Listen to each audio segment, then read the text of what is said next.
طریقے سے اپنے حلقوں کے اندر کام جاری رکھنا ہے. ہمیں مکمل طور پہ یقین ہے، اعتماد ہے اپنی عدلیہ کے اوپر کہ وہ کسی صورت کے اندر بھی جو ہے وہ یہ آئین سے انحراف نہیں ہونے دیں گے، اور انشاءاللہ تعالی جلد فیصلہ آئے گا کہ جو اعلان کر دیا گیا ہے جس تاریخ کا، اسی تاریخ کو یہ الیکشن کروایا جائے گا. اس لیے کسی صورت میں آپ نے اپنی کیمپین نہیں روکنی ہے. تو یہ فیصلے تھے.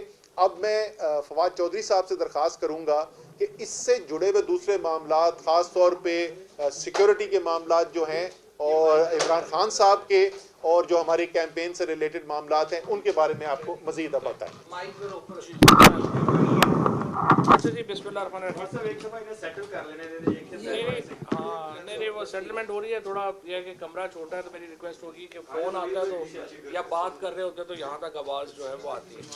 اچھا جی، جو فیصلے ہیں اس کے بارے میں تو اسد عمر صاحب نے بڑی تفصیل سے ساری چیزیں جو ہیں وہ بتا دی ہیں، اور سب سے بڑا فیصلہ تو یہی ہے کہ ہم الیکشن کمیشن کا جو کل کا قدم ہے 23 مارچ کو، جو آج یوم پاکستان کے دن جو ہمیں تحفہ دیا گیا آئین کو توڑ کے، آئین کو پامال کر کے، ہم اس اقدام کے خلاف سپریم کورٹ سے رجوع کر رہے ہیں، اور کل انشاءاللہ اس سلسلے میں جو پٹیشن ہے وہ فائل کر دی جائے گی.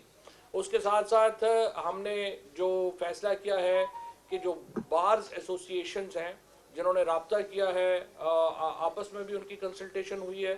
سپریم کورٹ بار ایسوسی ایشن ہے، لاہور ہائی کورٹ بار ایسوسی ایشن ہے، اور اس سمے تقریباً 96 بار ایسوسی ایشنز ہیں جنہوں نے اس فیصلے کو مسترد کیا ہے. اور وکلا کی جو بھی تحریک چلے گی، تحریک انصاف اس کے پیچھے کھڑی ہوگی، اور انشاءاللہ تعالی یہ پاکستان کے لیے ویسے تو ہے نا ہمارے ہاں وہ کہتے ہیں نا، چلی ہے رسم کہ کوئی نہ سر اٹھا کے چلے، لیکن انشاءاللہ پاکستان کے لیے ایک طرف جہاں یہ ہم دیکھ رہے ہیں کہ مایوسی ہوئی ہے، دوسری طرف ایک امید کی بھی کرن جاگی ہے.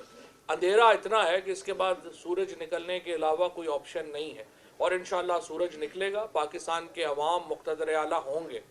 جس طریقے سے یہ معاملہ چلائے گئے ہیں اور جس طریقے سے ہم نے دیکھا ہے کہ سپریم کورٹ نے حکم دیا، اتنے لائق ماشاءاللہ وزیر قانون اور اٹارنی جنرل ہیں، انہوں نے باہر نکل کے کہا اندر 5 رکنی بینچ سماعت کر رہا ہے، باہر نکل کے انہوں نے کہا نہیں وہ 4-3 سے فیصلہ ہمارے حق میں ہو گیا. بھئی وہ 2 روحیں تھی جو آپ نے ڈال دی تھی، وہ کہاں سے آ گئے تھے؟ اس کے بعد کوئی ریویو فائل نہیں کیا، سپریم کورٹ میں کوئی نظر ثانی نہیں کی. کل جب یہ پارلیمنٹ کا سیشن ہوا تو ہم لوگ آپس میں بات کر رہے تھے کہ ظاہر ہے ہمارے خلاف ہی کوئی آل فول قرارداد آئے گی کہ یہ ٹیررسٹ ہو گئے ہیں، یہ ہو گئے ہیں، وہ ہو گئے ہیں. تو ہم اپنا سوچ رہے تھے کہ یہ اس طرح کی کوئی لے کے آئیں گے. وہ پتہ چلا ہم تو ایجنڈے میں ہی نہیں ہیں، یہ تو سپریم کورٹ کے اوپر حملہ ہے. اور سپریم کورٹ کے اوپر حملے کے لیے کل پارلیمان کا مشترکہ اجلاس بلایا گیا. اب دیکھیے، اس سے پہلے میں آپ کو چند واقعات جو ہیں وہ یاد کرانا چاہتا ہوں.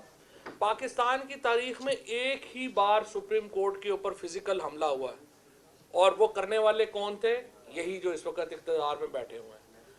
پاکستان کی تاریخ میں ایک ہی ایسا جج کو فون کال ٹیپ ہوئی ہے جس میں کہا جا رہا تھا کہ میرے خلاف جو اپوزیشن لیڈر ہے اس کو 5 سال سزا کم ہے 7 سال ہونی چاہیے، اور وہ بھی کرانے والے یہی تھے جو اس وقت یہاں پہ بیٹھے ہوئے ہیں. پاکستان کی جو تاریخ ہے اس میں ایک ہی بار اسمبلی بحال ہوئی کسی وزیر اعظم کی ڈسمس ہو کے، اور وہ نواز شریف کی اسمبلی تھی. اسی طریقے سے آپ دیکھیں گے کہ پاکستان کی تاریخ میں ایک ہی بار ضمانت قبل اس گرفتاری جو ہے وہ گھر پہ بیٹھے ہوئے ملی تھی بغیر اپیئر ہوئے، اور وہ حمزہ شہباز کو ملی تھی اتوار کے دن جب نائب نے چھاپا مارا تھا. پاکستان کی تاریخ میں ایک ہی بار اسپیکر کی رولنگ کالعدم قرار ہوئی ہے جو قاسم سوری کی تھی، اور جس کے نتیجے میں یہ حکومت بنی ہوئی ہے. یہ حکومت آج جن ججز پہ تنقید کر رہی ہے، میں یاد کرانا آپ کو چاہتا ہوں کہ وہ 5 رکنی بینچ جس نے قاسم سوری کی رولنگ کو کالعدم قرار دیا اور جس کے نتیجے میں شہباز شریف وزیر اعظم بنا، اس میں اس جن ججز کے نام لے رہے ہیں وہ 3 ججز اس بینچ کا حصہ تھے. آج انہیں چیف جسٹس سے بڑی تکلیف ہو گئی ہے، آج انہیں سپریم کورٹ کے باقی سینئر ججز سے جو ہے وہ بڑی تکلیف ہو گئی ہے.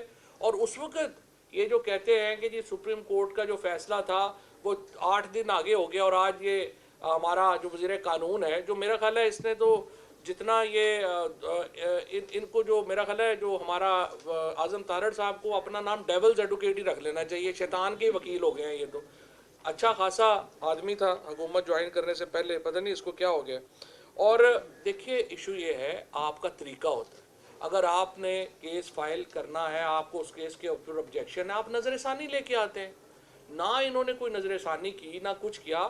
اور آج پورا پاکستان یہ مطالبہ کر رہا ہے کہ الیکشن کمیشن آف پاکستان کے اوپر 5 ممبر جو ہیں ان کے اوپر آرٹیکل 6 کا کیس ہونا چاہیے.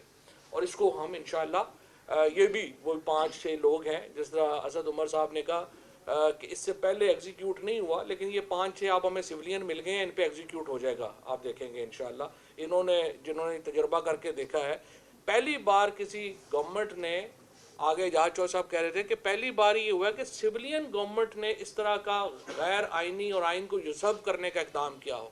تو کل ہم انشاءاللہ اس کے اوپر سپریم کورٹ میں جائیں گے, اور ہم امید کرتے ہیں سپریم کورٹ سے یہ فیصلہ جو ہے وہ آئے گا. جلسہ ہمارا انشاءاللہ ہفتے کی رات کو, جو اب اس اقدام کے خلاف ایک ریفرنڈم ہوگا انشاءاللہ, وہ شروع ہوگا تراویح کے بعد, اور سحری تک جو ہے وہ جلسہ انشاءاللہ تعالی جاری و ساری رہے گا.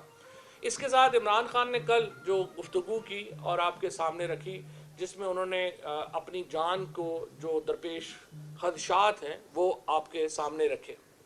اور عمران خان اس سے پہلے بھی آپ کو پتہ ہے, جب انہوں نے کہا تھا کہ میرے اوپر اسیسینیشن اٹیمپٹ ہوگی, قاتلانہ حملہ ہوگا, اور اس کا الزام ایک مذہبی جو شدت پسند ہے اس کے اوپر لگا دیا جائے گا. عمران خان نے اپنے جلسوں میں یہ بات پریڈکٹ کی تھی اور وہی ہوا. اب پھر عمران خان ایک جو ہے وہ اپنے اوپر قاتلانہ حملے کی جو سازش ہے وہ بے نقاب کر رہے ہیں.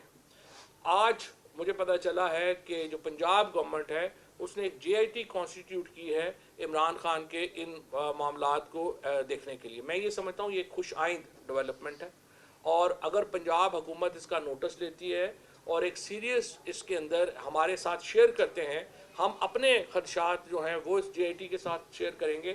ہمیں امید ہے کہ ایک انڈیپینڈنٹ جو ہے وہ بنے گی, اور جو یہ سارا معاملہ جو ہے وہ آگے لے کے اس کو آگے بڑھیں گے انشاءاللہ تعالی. پوری قوم انتخابات کے لیے تیار ہے.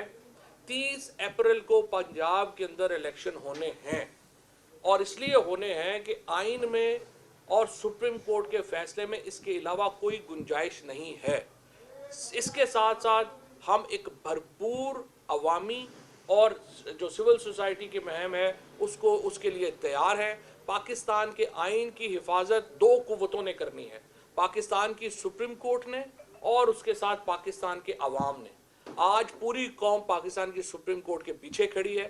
میں سپریم کورٹ کے ججز سے اپیل کرتا ہوں, آئین بچانا آپ کا فرض ہے.